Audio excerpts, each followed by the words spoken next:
Hi, my name is Angie, creator of BreakingFamilyPatterns.com, which is all about the work known as family constellation.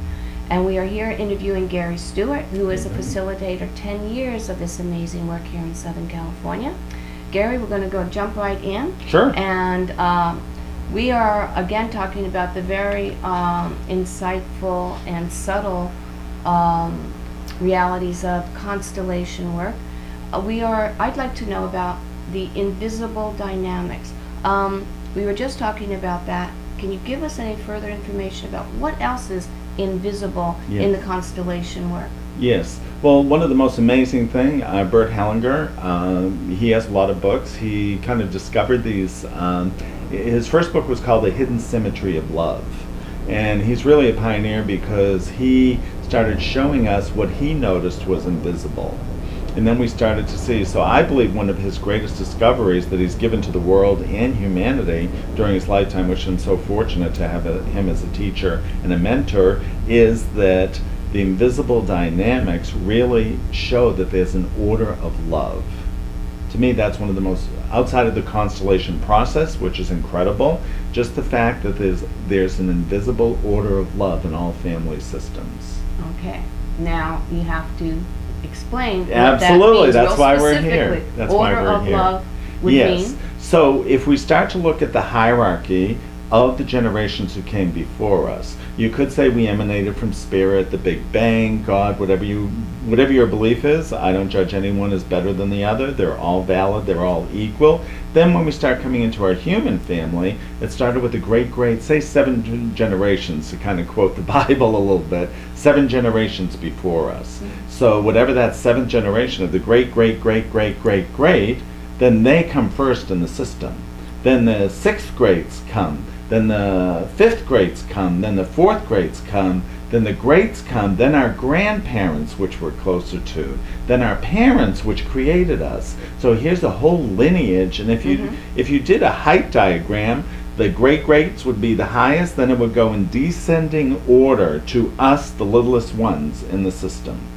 So all the dynamics of life, or all the issues and trials and tribulations our ancestors lived through, that set a template or almost like a code of behavior to handle any life situation just like they did. So it's a learned response of the family system, of the human system, all simultaneously. From there we get the expression, the sins of the father Absolutely. are passed down. Not necessarily only the sins, but the good stuff, because we're here. Yeah, but the consequences. Yes, the consequences. It gets passed consequences. down and becomes this template of behavior and how to do life. And you know what? It is also very much the reason we've got the expression that things run in the family. Absolutely, yes. And the reason they run in the family is because they're getting passed down from generation to generation to generation, unless there is an awareness or a method of breaking that that pattern and that energetic download, which is what this work is about. Absolutely. Well, we have an opportunity to look inside of it. That's what's great. By using surrogate representatives, we can look inside the invisible dynamics and see why we're having financial problems, see why we can't find the right romance, see why we don't know where to live. I mean, even things as simple as that. Where should I work? Where should I live? We can help get decisions from the invisible dynamics that we witness in the surrogate representatives during a constellation. Along with the invisible dynamics is the things that were incomplete in each of those generations' life. So the youngest generation, say our current generation right now, there could be tremendous guilt over something that was done by our ancestors. So we would take that on as the newest being in the order of love, so to speak, the newest generation anyway, and we'd say, oh, I have to right the wrongs of the guilt that my great-great-grandfather created. Say he was a Nazi in Germany during World War II, then that collective guilt of what Germany did and the Holocaust would weigh heavy on the great-grandson of an SS general. So the guilt would pass down to the newest generation because he might not have got to process it because he believed he was doing a good thing in World War II. Oh, Gary?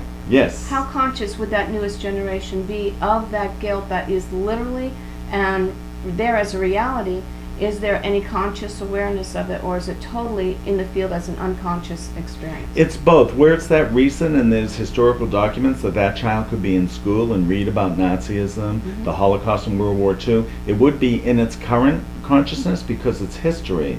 But 5 to 7 generations ago, sure, we know global history, and we know some of our stories in our family system, but we don't have the direct experience with them. So it just becomes energy, like positive or negative energy. And things aren't going right in our life. I always have these health issues. I'm always poor. That's how it shows up. But we're disconnected from the energy or the suffering of those who came before. And it could be their direct experience. We're just replicating unconsciously. And even though we are replicating, and it's in an unconscious state, how controlling would that be? Say if we keep it specific to that one example of my grandfather was a Nazi and killed many people thinking he was doing a good job, but it gets passed down to my parents and now it's on in my energetic field. How controlling can that be in my world? Very, because you might spend your whole lifetime trying to rectify the bad things an ancestor did in your system. Do you really want to spend your whole life trying to self-correct the guilt that your Nazi SS great-grandfather executed figuratively and literally in his existence? No, who wants to spend their life like that? Now the amazing thing, what we find in this work, that if people do that, that's a way that they show love to that ancestor. So people suffer for love. If there's suffering, say the ancestor committed great suffering, then his grandchild will have great suffering. Number one, what is that doing? That's honoring the suffering of the great-grandparent, and it's honoring the suffering of his victims. So here, the new generation is taking on the suffering of, in a Nazi case, the victims that his great-grandfather executed. So there's a double suffering and a double guilt that new member of the family system would try to cleanse it and rectify it by carrying it. In reality, they don't have to, but they feel it's a job or an obligation that someone has to do in the family to right those wrongs of those that came before. Why? Because they loved them so much. The suffering is all out of love. I have one more basic question. Yes, yeah. Is there a chance, is there an opportunity to deny this, to not download this, or is this just an automatic given that everyone gets these family downloads? Or do we have any choice in the matter at all? No, I believe we get them regardless, whether we're conscious of it or not conscious of it. We're either reacting to invisible stimuli, so you could call invisible dynamics invisible stimuli. There's something that's triggering certain ways we see the world, certain beliefs we have. I mean, imagine a Jewish family system having the recent Holocaust in our human society here, less than 100 years ago. Would someone in the current Jewish family system, who's out to get me? Would there be more paranoia in a Jewish person 70, 80 years after Hitler than the average person would have? Because someone was out to get their ancestors. So therefore the paranoia travels. So if you're a Jewish person, maybe there's depression because it was hopeless in the concentration camp. And you feel this hopelessness in your life right now. Well, your grandmother or grandfather might have felt that in the concentration camp, but here you are, a Jew in a free country, and you still feel hopeless and helpless like your ancestors might have. There's an invisible dynamic, there's a commonality, and there's more suffering. It gives a whole new meaning to that term, family ties. Yes, deep, deep, deep generational family ties. Gary, as usual. Oh, absolutely. Absolutely fascinating. Thank you so much. Thanks. I look forward to more. Thank you very much. Great, my pleasure.